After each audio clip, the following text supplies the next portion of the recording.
गुज़श्ता रात एक खबर आई कि आमिर भुट्टो यूनियन काउंसिल एक औरंगी टाउन के जो थे उनको नामालूम दहशतगर्दों ने फायरिंग करके हलाक कर दिया है। वो इतना जंगल की आग की तरह फैली, लेकिन आज उनकी नमाज जनाजा का एहतमाम किया गया था और इसमें वजीर बल्दियात सिंध सईद गनी, सेनेटर वक़ार मेहंदी और उसके साथ साथ mayor Karachi barrister Murtaza Wahab, deputy mayor Salman Abdullah Murad जहां मौजूद थे। वहीं पर चेयरमैन मंगो पी टाउन हाजी नवाज बरोई थे, लेकिन यहाँ नजमी आलम जो सूबाई मुशीर हैं वजीर आला के, वो भी मौजूद थे, लियाकत हस्कानी और पाकिस्तान पीपल्स पार्टी के दीगर जिम्मेदारान जो जिला गरबी से ताल्लुक़ रखते हैं और जियालों की बड़ी तादाद मौजूद थी।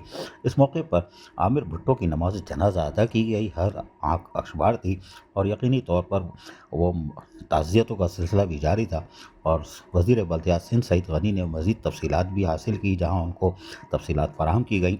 वहीं पर दीगर लोग भी ताज़ियत के सिलसिले में आते रहे। चेयरमैन मंगो पी टाउन हाजी नवाज बरोई ने यहाँ पर आने वाली क़यादत को भी देखा और उसके साथ साथ उनको तफसीलात भी फराहम की, जबकि वाइस चेयरमैन आरिफ राना हो या मंगो पी टाउन के दीगर काउंसलर्स, यूनियन काउंसिल के चेयरमैन, वाइस चेयरमैन भी मौजूद थे, जबकि मंगो पी टाउन के अफसरान की बड़ी तादाद भी आमिर भुट्टो की नमाज जनाजा में मौजूद देखी जा सकती है। अजीज़ आरिफ, KBS बल्दियाती न्यूज़ कराची। ऐसी ही खूबसूरत वीडियोस फ्यूचर में हासिल करने के लिए रेड बटन पर क्लिक करके और बेल आइकॉन को प्रेस करके हम सबके सब्सक्राइबर बनना मत भूलिए।